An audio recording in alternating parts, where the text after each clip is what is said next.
Hello positive sols, আজকে আমরা ভিজুয়ালাইজেশনের উপরে সঠিকভাবে আলোচনা করব উইথ পয়েন্টস। আমি কেন জিনিসটা লিখে করাচ্ছি, তার কারণ যখন আপনি কোনো জিনিস লিখে মনে করেন না, সেই জিনিসটা আপনার ব্রেনে একেবারে ঢুকে যায়, মানে ছবি হয়ে যায়। আর এই জিনিসটা আমাদের জন্য খুবই ইম্পর্টেন্ট। আমাদের সাকসেস, আমাদের গ্রোথ, আমাদের ড্রিম, আমাদের ভিশনস, আমাদের লাইফে এগিয়ে যাওয়ার জন্য ভিজুয়ালাইজেশন খুবই ইম্পর্টেন্ট। ভিডিওটা বেশি বড় করবো না, ছোটোর মধ্যে রাখবো যাতে আপনারা নলেজটা পান, কিন্তু বেশি সময় যাতে নষ্ট না হয়। ফার্স্ট দেখুন, ভিজুয়ালাইজেশন ছাড়া ম্যানিফেস্টেশন কখনো সফল হবে না, আপনি করতে পারবেন না। ভিজুয়ালাইজেশন আমাদের ব্রেনে ডাইরেক্ট ইম্প্যাক্ট করে। এর পরের ভিডিওতে আমি ভিজুয়ালাইজেশনের পেছনে সায়েন্সটা নিয়ে আসবো, কিন্তু এখন আপনি জানুন যে কিভাবে আমাদেরকে ভিজুয়ালাইজ করতে হবে। First of all, sit comfortably. আপনাকে এমনভাবে বসতে হবে যেখানে আপনার কোনো অসুবিধা না হবে, মানে আপনি রিল্যাক্সে বসবেন, আপনার কোনো প্রবলেম নেই, কোনো জায়গায় ব্যথা হচ্ছে না, সেইভাবে আপনাকে বসতে হবে। আমাদের নেক্সট স্টেপ হচ্ছে ক্লোজ ইওর আইজ। তার কারণ আমরা চোখ যদি বন্ধ না করি, যেমন আমরা ধ্যান করতে পারি না, ঠিক সেরকমই আমরা কিন্তু ভিজুয়ালাইজও করতে পারবো না। তার কারণ কি, আমরা আমাদের চোখ থেকে অনেক বেশি ডেটা সংগ্রহ করি এই এনভায়রনমেন্টে। যেমন ধরুন, আমাদের 5 সেন্সেস রয়েছে: চক্ষু, কর্ণ, নাসিকা, জিহ্বা এবং ত্বক। এই 5টা সেন্সেস থেকেই আমরা এনভায়রনমেন্ট থেকে ডেটা নিই। কিন্তু আমরা শুধুমাত্র চোখ থেকেই 80% ডাটা আমরা কালেক্ট করি। আর এই 80%-এর ভ্যালু জানেন কত? 80%-এর ভ্যালু হচ্ছে 10 মিলিয়ন বিট পার সেকেন্ড। মানে বুঝতে পারছেন, এত ডাটা আমাদের ব্রেন সংগ্রহ করছে আর সেটাকে প্রসেস করছে এত ফাস্ট। তাহলে ব্রেনের পাওয়ারটা আপনি বুঝুন। সেই কারণে আমাদের প্রথম স্টেপ হচ্ছে চোখ বন্ধ করতে হবে। তার ফলে আপনি 80% ডাটার কানেকশন কেটে দিলেন এনভায়রনমেন্ট থেকে। নেক্সট স্টেপ হচ্ছে টেক ডিপ ব্রেথ 3। তিনটে আপনাকে ডিপ ব্রেথ নিতে হবে। কিন্তু কিভাবে? আপনি 5 সেকেন্ডে নিঃশ্বাস নেবেন, 5 সেকেন্ড ধরে হোল্ড করবেন, 5 সেকেন্ডে ছাড়বেন, আবার ছাড়ার পরে 5 সেকেন্ড হোল্ড করবেন। এইভাবে আপনাকে 3টে সাইকেল করতে হবে। আপনি দেখুন, একটা ব্রেথ নিচ্ছেন আপনি 20 সেকেন্ডে, 3টে ব্রেথ 60 সেকেন্ডে, মানে 1 মিনিটে 3টে ব্রেথ চলছে। আপনার ব্রেন অ্যাক্টিভেট হচ্ছে, ঠিক আছে?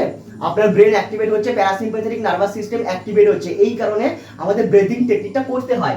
তারপরে কি আসছে? Focus on your breath for 5 minutes.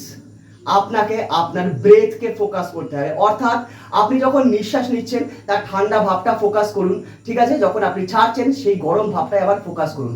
এইভাবে অন্তত আপনাকে 5 মিনিট আপনাকে ফোকাস করতে হবে আপনার ব্রেথের উপর। তারপরে কি হলো? আপনি ঠান্ডা হলেন, আপনি কাম হলেন, আপনি রিল্যাক্স হলেন। এইবারে আপনি রেডি হলেন আপনার ভিজুয়ালাইজেশনের জন্য। এইবারে আপনাকে কি করতে হবে? Visualise your dream for 10 minutes. দেখুন, 2-5 মিনিটে কিছু হয় না। আপনার ব্রেনকে বুঝতে হবে যে আপনি ভিজুয়ালাইজ করছেন। তো আপনাকে কি করতে হবে? 10 মিনিট ধরে আপনার ড্রিমকে ভিজুয়ালাইজ করতে হবে। আর মনে রাখবেন, আপনাকে অ্যাড করতে হবে মাইনর ডিটেলস। ছোট ডিটেলসকে আপনাকে অ্যাড করতে হবে। যখন আপনি ছোট ডিটেলস অ্যাড করবেন, তখন আপনার ব্রেন বুঝবে না এটা রিয়ালিটি, এটা সত্যি ঘটছে। তাই তখন সে রিয়ালিটি আর ইমাজিনেশনের মধ্যে পার্থক্যটা ভুলে যাবে। আর আমাদের জন্য এটা যেমন আশীর্বাদ, তেমন অভিশাপ। আশীর্বাদ কেন? আশীর্বাদ এই কারণে আমরা একটা ভিজুয়ালাইজেশনের মাধ্যমে যে কোনো ড্রিমকে পেতে পারি। আর অভিশাপ কেন? আমরা নেগেটিভ ভিজুয়ালাইজ করে নেগেটিভিটিও আমাদের লাইফে আনতে পারি। সেই কারণে আপনাকে 10 মিনিট ভিজুয়ালাইজ করতে হবে। আর তার সঙ্গে আপনাকে মনে রাখতে হবে মাইনর ডিটেলকে আপনি অ্যাড করবেন। যেমন আপনি যখন আপনার গোলকে পেয়ে গেছেন, তখন আপনি কতটা খুশি, তখন আপনি কি জামা কাপড় পরে আছেন, আপনার আশেপাশে কোন কোন লোকজন আছে এবং তারা কি জামা কাপড় পরে আছে, আশেপাশে কি আওয়াজ হচ্ছে, সেই সাউন্ডটাও আপনাকে শুনতে হবে।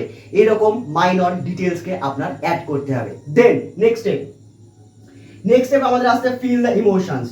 আপনি যদি সেই ইমোশনসকে ফিল না করতে পারেন যে আপনি আপনার ড্রিমকে অ্যাচিভ করেছেন, এখন আপনি কতটা খুশি, কতটা মজায় রয়েছেন, সেই ইমোশনসকে যদি আপনি ফিল না করতে পারেন, ভিজুয়ালাইজেশনের কোনো অর্থ হয় না, ঠিক আছে? ভিজুয়ালাইজেশন কাজ করবে না।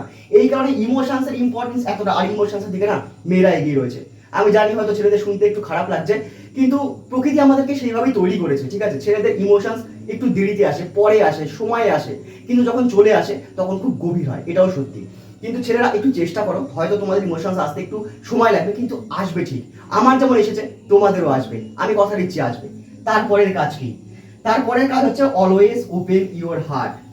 যত অবধি না আপনি আপনার হার্টকে ওপেন করবেন, আপনার মনকে ওপেন করবেন, আপনি নিজের মধ্যে দয়া, মায়া, কাইন্ডনেস, ভালোবাসা, রেসপেক্ট, গ্র্যাটিটিউড এই সব জিনিস আনবেন, তত অবধি কিন্তু আপনার কোনো লাভ হবে না। মানে এই ইমোশনসটাই আপনি পৌঁছাতেই পারবেন না, এতটা ইম্পর্টেন্ট আমাদের হার্ট চাকরাকে ওপেন করা। ওকে, চলুন আসি এবারে আমাদের নেক্সট স্টেপে। নেক্সট স্টেপ কি? Take proper action. এবার আপনি দেখুন, ইউনিভার্স আপনাকে কোনো জিনিস দেবে। এবার যখন আপনাকে ইউনিভার্স কোনো জিনিস দেবে, সেই জিনিসটা দেওয়ার জন্য একটা রাস্তা তো চাই।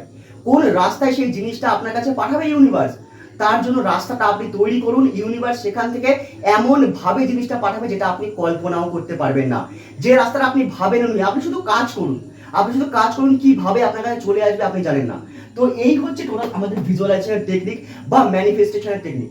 এবার একটা সত্যি কথা বলি শুনুন, আপনি অ্যাফার্মেশন লিখুন চাই না লিখুন, ভিজুয়ালাইজ যদি আপনি করেন, আপনার সেই ম্যানিফেস্টেশন পূরণ হবেই হবে। আমি আপনাকে কথা দিচ্ছি, আপনি লিখে নিন। যদি আপনি এই প্রত্যেকটা স্টেপ ফলো করেন, পূরণ হবেই হবে।